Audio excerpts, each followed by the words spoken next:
Let's talk about owning the fourth quarter. And if you look at a defining characteristic of outperformers, do they start fast in terms of what they do? Yes, absolutely. But more than anything, they finish strong. And they don't let their foot off the gas until they're across the finish line, until the clock expires. And that's really what we're going to talk about, is we're going to talk about how in the last 90 days of the year, you can go one of two ways here. You can kind of mail it in and say, you know what, I'm just going to wait until the following year and then I'll get back on it after that. Or you can say, you know what, I'm going to leave it all out there and I'm going to do everything that I possibly can to achieve and accomplish what I set out to do at the start of this year. And truthfully, this is a video above and beyond just the last 90 days of the year. This is something that you'll actually be able to apply in all 90-day segments of how you break up your year. So you could easily use this on January 1st to start out your Q1 next year as well. But there are some specific things that you can do if you really want to finish this year strong. And the first thing is to pick one thing, is to have a singular focus.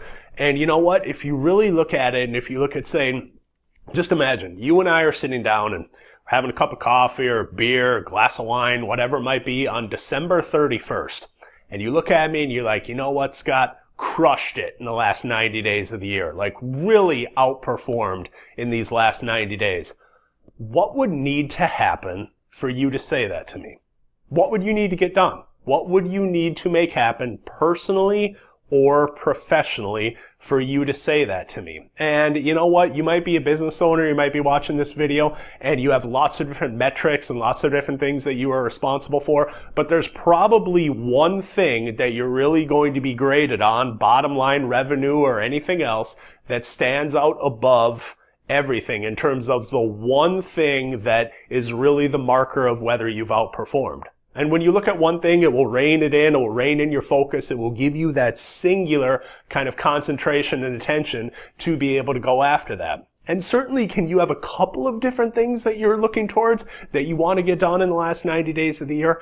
Absolutely. But if you are going to do that, at the bare minimum, you need to prioritize it. So you need to have a 1 and a 1A and a 1B. And you know what? You need to hyper focus on 1 and all of the energy and the focus and the drive that goes into accomplishing 1 before you move on to 1A. And you have to do the same thing for 1A before you move on to 1B. Because if you're kind of scattered around thinking about, well, I'd like to accomplish, you know, these 10 different things that I wrote down on January 1st of this year, that it's kind of the unfinished business that I haven't made happen, well, you're going to end up really probably getting nothing done all that well. So again, just think about that one thing that kind of towers above the rest that you would really like to make happen. That's the first thing. The second thing, all of life is based on a teeter-totter. And what I'm talking about here is kind of the opportunity cost of doing something, where it's basically, if you look at different sides of the teeter-totter, okay, you know what? Set out to do this in this year, maybe I'm behind on my quota, not sure if I'm going to be able to make it up, or maybe there's something that I really wanted to do at the beginning of the year and I haven't been able to make it happen. Okay, well, you've got the goal achievement or attainment or accomplishment here on one side, and then you've got what you are going to have to do or what you are going to have to give up to make that happen. And they're on both sides of the teeter-totter. And whichever one weighs more heavily on you, or whichever one you're more concerned with, is the one that ultimately wins. Because you can't look at it and you can't say, you know what, I'm going to go out there and even though I'm way behind on my quota, let's say, I'm going to absolutely go take, massive action. I'm going to make this happen. But then really deep down, you're not willing to pay the price of admission or kind of do these things on the other side of the teeter-totter that would allow that to happen.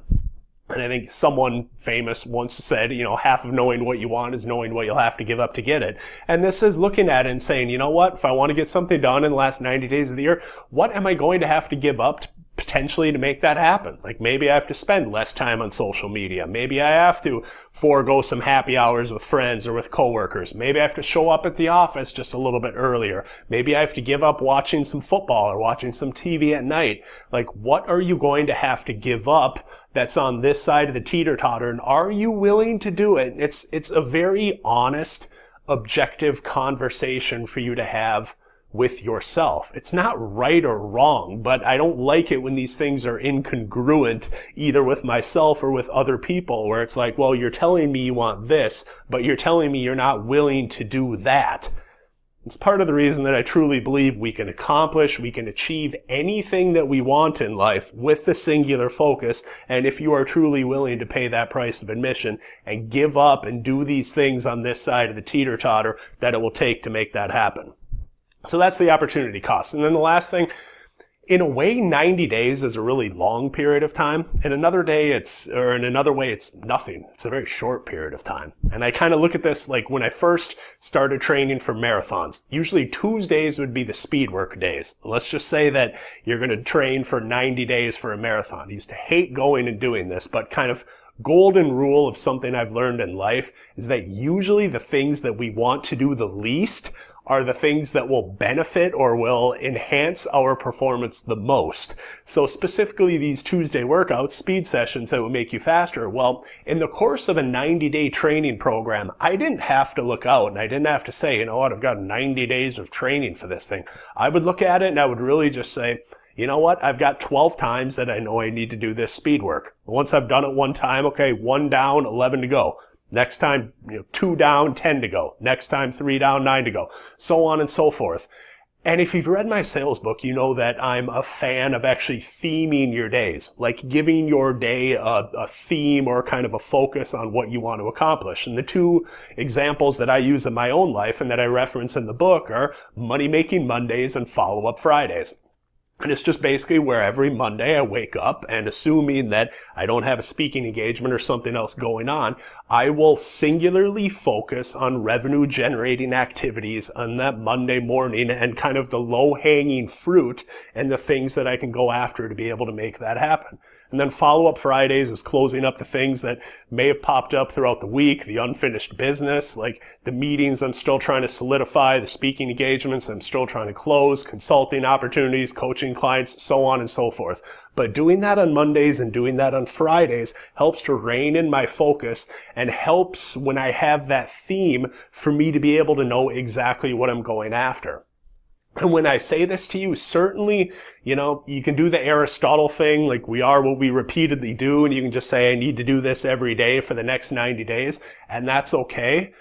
But I would also encourage you to potentially look at it, whatever you're looking at accomplishing. Let's say it's a sales goal or anything else. Well, maybe you can just theme one of your days where you really get comfortable being uncomfortable and you really take the massive action. You just say, you know what, on my money-making Mondays or however you want to theme it, I am just going to have this specific thing that I'm doing no matter how uncomfortable it is, but I know for the next 90 days I only need to do it 12 times. And I can do it 12 times. You just have 12 squares on a calendar and every time you do it, you reward yourself with a big red X and you move on. You say, okay, 11 more, 10 more, 9 more, 8 more. And you focus on just crossing those off throughout time rather than thinking, because that's the way that 90 days can really actually look like a long period of time. If you're thinking, well, geez, I need to do this for the next 90 days. Sort of like when we sit there on January 1st, or maybe it's when we get to February 1st and we think, my God, I have to keep doing this for the rest of the year.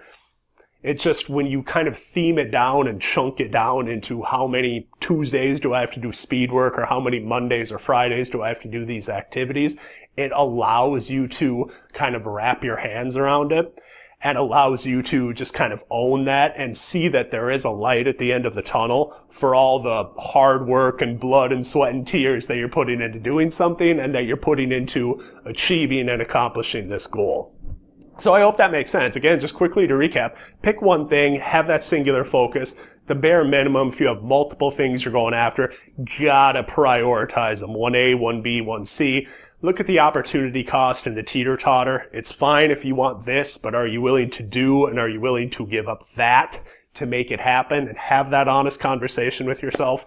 And then check off the days. Theme your days if you think it'll work for you and whatever it is that you're trying to achieve and you're trying to accomplish, because I think it'll really help you out. So thanks a lot for watching this video. Hope it served you. And as always, wishing you the best of health, happiness, high performance.